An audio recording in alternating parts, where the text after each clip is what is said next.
Halo pembelajar yang budiman, berjumpa lagi dengan saya, Rahma Mutia, salah seorang dosen pengampu dalam mata kuliah kimia fisika ini.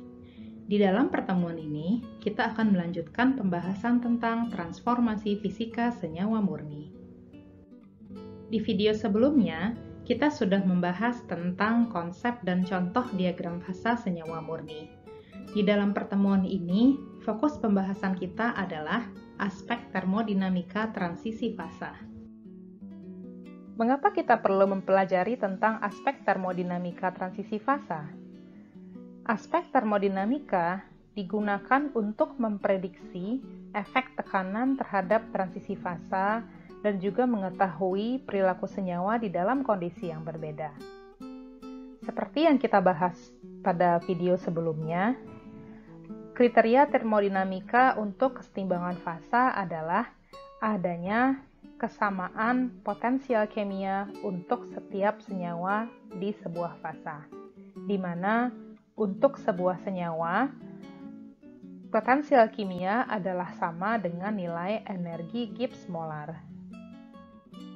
Seperti pembahasan kita sebelumnya, diketahui bahwa nilai energi Gibbs bervariasi terhadap tekanan dan temperatur. Maka pada tekanan dan temperatur konstan, persamaan dari perubahan energi Gibbs ditampilkan pada tayangan berikut, di mana persamaan berikut juga berlaku terhadap energi Gibbs molar dan oleh karena itu terhadap potensial kimia. Dengan menggunakan notasi turunan parsial, persamaan energi Gibbs, perubahan energi Gibbs terhadap tekanan dan temperatur konstan dapat dituliskan sebagai berikut. Persamaan yang ditampilkan sebelumnya menunjukkan respon kesetimbangan kimia terhadap pengaruh kondisi di dalam suatu sistem, di mana persamaan pertama menunjukkan bahwa pada tekanan konstan, perubahan potensial kimia dibandingkan perubahan temperatur sama dengan minus entropi molar. Dikarenakan nilai entropi molar besar dari 0 untuk setiap senyawa pada kondisi temperatur di atas 0 Celcius, maka potensial kimia untuk senyawa murni akan menurun di saat temperatur meningkat. Terdapat sebuah plot potensial kimia versus temperatur, di mana terlihat bahwa terdapat slope yang lebih curam untuk fasa gas dibandingkan fasa cair, dikarenakan entropi gas lebih besar dibandingkan nilai entropi cair. Sementara terlihat pula bahwa slope atau kemiringan dari fasa cair juga lebih curam dibandingkan fasa padat, dikarenakan entropi dari liquid atau cairan lebih besar daripada nilai entropi suatu padatan. Dikarenakan kondisi tersebut, maka fasa gas adalah fasa yang paling stabil dan vaporisasi berlangsung secara spontan. Ilustrasi dari dependensi temperatur terhadap stabilitas fasa dicontohkan sebagai berikut, di mana pada temperatur 100 derajat Celcius, air memiliki entropi molar standar sebagai berikut, di mana untuk fasa cair, nilainya adalah 86,8 Joule per Kelvin per mol, dan dalam fasa gas, nilai entropi molarnya adalah 199,98 Joule per Kelvin per mol. Saat temperatur dinaikkan sebesar 1 Kelvin, maka nilai potensial kimia dari air ini dapat dihitung dengan rumus yang sudah ditampilkan sebelumnya, yaitu perubahan dari potensial kimia dalam fasa cair bernilai min 87 Joule per mol dan nilai potensial kimia untuk fasa gas bernilai min 196 Joule per mol. Dikarenakan temuan dari nilai ini, maka kita dapat melihat bahwa nilai potensial kimia dalam fasa gas lebih kecil dibandingkan nilai potensial kimia pada fasa cair. Seperti pembahasan kita sebelumnya, nilai ini menunjukkan fasa mana yang lebih diinginkan oleh suatu bentuk materi, di mana fasa gas lebih stabil pada suhu yang lebih tinggi diakibatkan adanya nilai perubahan potensial kimia yang lebih rendah. Oleh karena itu, penguapan terjadi secara spontan. Persamaan kedua yang ditampilkan sebelumnya adalah pada temperatur yang konstan, perubahan potensial kimia terhadap perubahan tekanan adalah sama dengan volume molar. Dikarenakan volume molar besar daripada 0, maka peningkatan tekanan menyebabkan terjadinya peningkatan potensial kimia untuk senyawa murni. Dan dikarenakan untuk kebanyakan kasus, volume molar cairan lebih besar daripada volume molar padatan, maka peningkatan tekanan menyebabkan peningkatan potensial kimia untuk cairan lebih besar daripada peningkatan potensial kimia pada fasa padat. Efek tekanan ditampilkan pada gambar berikut, di mana grafik berikut menunjukkan hubungan antara potensial kimia terhadap temperatur. Garis merah menunjukkan fasa padat, begitu pula garis biru, sedangkan garis abu-abu menunjukkan fasa cair, di mana pada tekanan yang rendah, nilai titik beku lebih rendah daripada nilai titik beku untuk tekanan yang tinggi. Kondisi ini berkebalikan dengan fenomena yang terjadi pada air, di mana untuk air, peningkatan tekanan menyebabkan adanya penurunan nilai titik beku. Hal ini disebabkan oleh adanya fakta bahwa volume molar pada fasa cair untuk air bernilai lebih rendah daripada volume molar untuk air dalam fasa padat.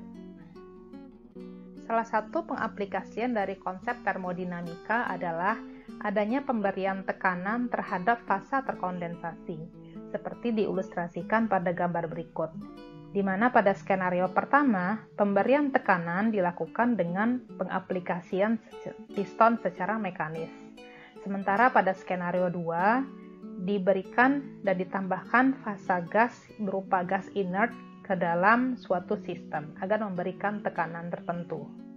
Dua skenario ini dituangkan dan dijelaskan dalam persamaan berikut, di mana nilai P adalah nilai tekanan parsial, nilai P yang diberikan tanda bintang adalah nilai tekanan uap normal, dan nilai delta P adalah nilai tekanan yang diaplikasikan kepada sistem dalam fasa terkondensasi. Selanjutnya kita membahas tentang kemiringan dari garis batas fasa. Pada garis batas fasa, terdapat dua fasa yang hadir dalam kondisi setimbang. Misalkan kita memiliki fasa alfa dan beta di dalam suatu sistem. Dalam kondisi yang setimbang, nilai potensial kimia alfa pada kondisi tekanan dan temperatur tertentu sama dengan potensial kimia untuk fasa alfa.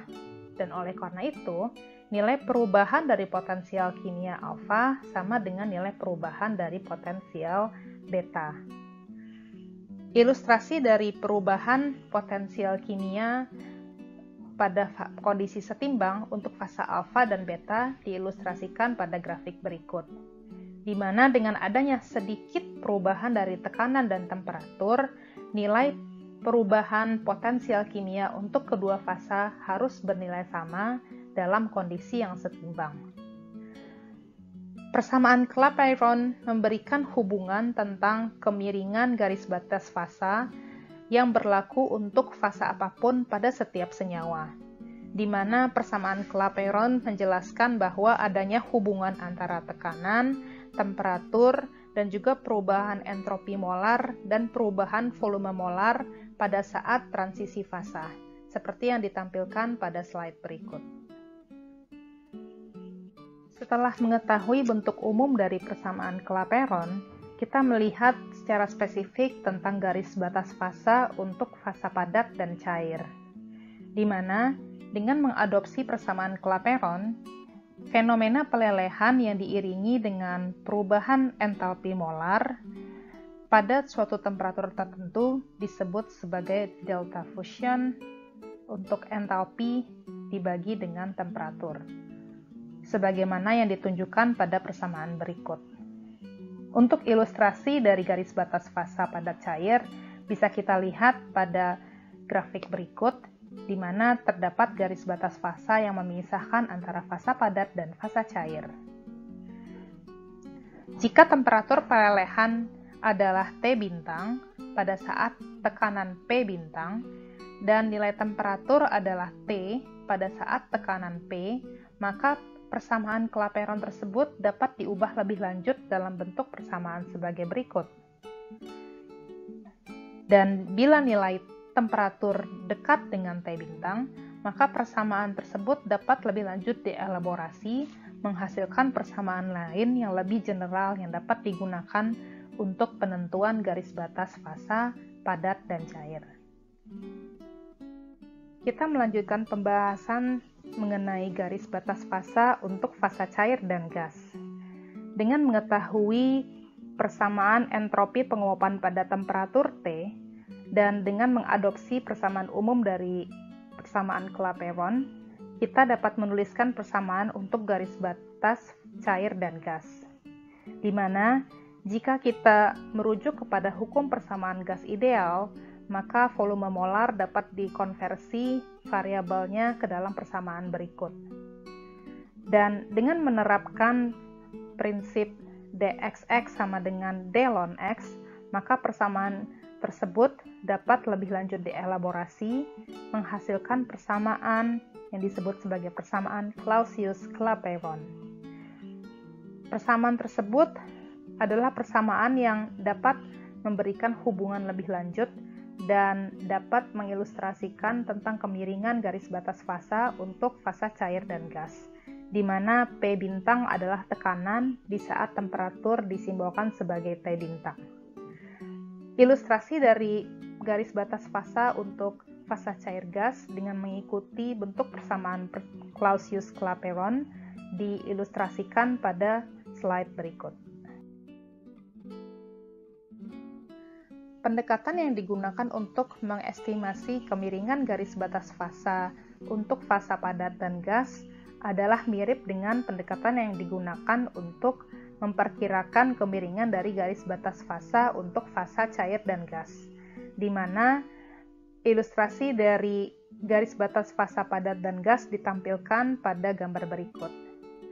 Pada garis batas fasa padat dan gas, entalpi dari vaporisasi yang ditampilkan untuk garis batas fasa cair dan gas digantikan dengan nilai entalpi sublimasi. Oleh karena nilai entalpi sublimasi adalah penjumlahan dari entalpi pelelehan dan entalpi vaporisasi, maka di sini kita melihat bahwa nilai entalpi sublimasi adalah lebih besar dibandingkan nilai entalpi vaporisasi. Oleh karena perbedaan nilai ini, maka kita melihat bahwa garis batas fasa untuk fasa padat dan gas terlihat lebih curam bila dibandingkan dengan garis batas fasa antara fasa cair dan fasa gas. Kita telah menuntaskan pembahasan tentang senyawa murni, yaitu berupa diagram fasa dan juga aspek termodinamika transisi fasa. Mari mengerjakan kuis berikut untuk menguji pemahaman. Terima kasih, sampai jumpa.